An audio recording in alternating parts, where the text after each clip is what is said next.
बच्चों, आज हम कबीरदास द्वारा रचित साखियाँ एवं शब्द पढ़ेंगे।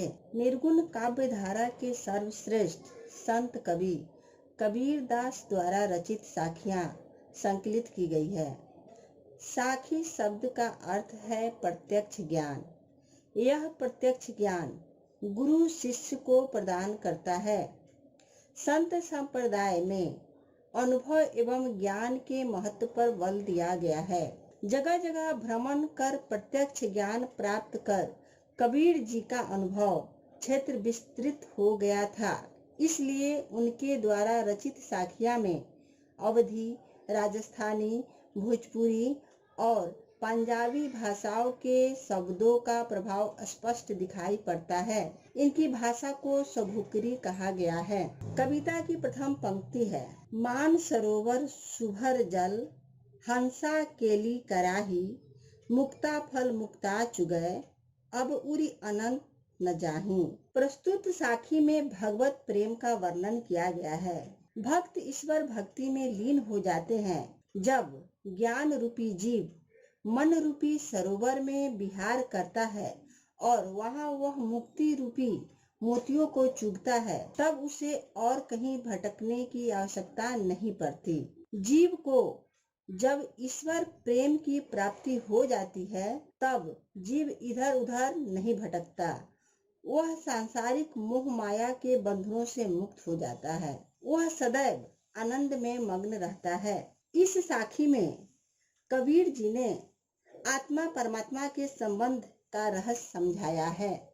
दूसरी पंक्ति है, प्रेमी ढूंढत मैं फिरो, प्रेमी मिले न कोई, प्रेमी को प्रेमी मिले, 26 अमृत होई। प्रस्तुत पंक्तियों का आशय है कि कवि अपने मन के अंधकार को मिटाने के लिए ईश्वर की खोज में इधर उधर भटकते रहें, क्योंकि जीवन में सच्चा प्रेमी अर्थात ईश्वर मिल जाने पर जीवन सफल हो जाता है। ईश्वर के मिलने से सभी बुराइयां दूर हो जाती है, मन का मैल धुल जाता है और मन पवित्र और निर्मल हो जाता है। भक्त ईश्वर की भक्ति में लीन हो एकाकार हो जाता है। तीसरी पंक्ति है, हस्ती चढ़िए ज्ञान को सहज दुलीचा डारी, स्वान रूप संसार है भूखन दे झक मारी। प्रस्तुत साखी में ज्ञान के महत्व को दर्शाया गया है। सभी को ज्ञान रूपी हाथी पर सवारी करनी चाहिए। इस ज्ञान रूपी हाथी पर सहज साधना रूपी गलीचा बिछाना चाहिए। ज्ञान प्राप्ति हो जाने पर जीवन धन हो जाता है।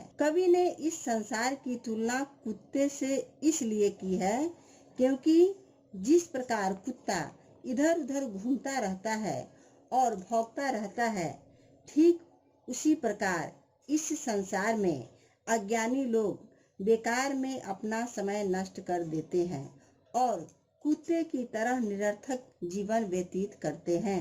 ज्ञान के बिना जीवन निरर्थक और सारहीन माना गया है। ज्ञान ईश्वर प्राप्ति का प्रमुख आधार है।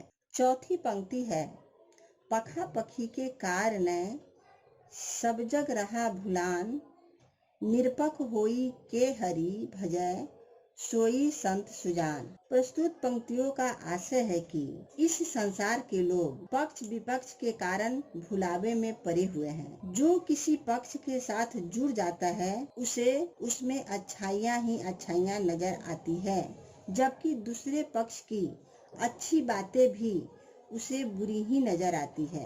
अंधविश्वास और अंधश्रद्धा के कारण व्यक्ति दूसरे मत की अच्छी बातों को जानने से वंचित रह जाता है। जो व्यक्ति पक्ष विपक्ष के झंझट में न पड़कर निरपेक्ष होकर ईश्वर के भजन में लीन रहता है, उसी व्यक्ति को ज्ञानी समझा गया है। पांचवी पंक्ति है, हिंदू मुआ राम कहीं, मुसलमान खुदाई, कहे कबीर सो जीवता, जो दुह के निकटी न जाई। प्रस्तुत पंक्तियों का आशय है कि हिंदू राम का नाम लेते लेते मर गए और मुसलमान खुदा खुदा करते रहे। ये दोनों अपना जीवन नष्ट करते हैं। वह व्यक्ति सच्चे अर्थों में जीवित रहता है जो इन दोनों के निकट नहीं आता। ईश्वर सर्वव्यापक है। राम और खुदा एक ही हैं। उनके नाम पर किसी प्रकार का भेदभाव करना ठीक नहीं है, क्योंकि ईश्वर एक है। छठी पंक्ति है, काबा फिरी काशी भया, राम ही भया रहीम, मोट चुन मैदा भया, बैठी कबीरा जीम। प्रस्तुत साखी का मूल भाव है कि हिंदू और मुस्लिम दोनों की सत्ता एक ही है। इनको अलग अलग मानना हमारे मिथ्या ज्ञान की ही निशानी मानी जाएगी। कबीर जी काबा और काशी में कोई अंतर नहीं मानते। दोनों ही स्थानों पर एक ही ईश्वर का निवास है।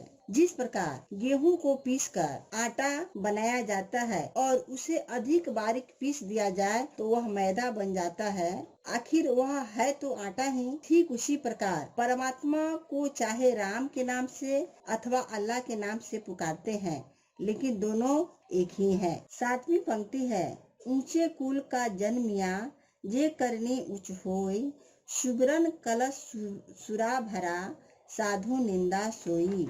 प्रस्तुत पंक्तियों का आशय है कि व्यक्ति अच्छे कर्मों से सम्मान पाता है, उसका जाति या कुल नहीं देखा जाता, वह अपने महान कार्यों से महान बन जाता है। ऊंचे कुल में जन्म लेकर नीच काम करने वाले को कबीर दास जी ने निंदनीय माना है। जिसके उच्च और महान कार्य होते हैं वही ऊंचा कहलाने का अधिकारी होता है।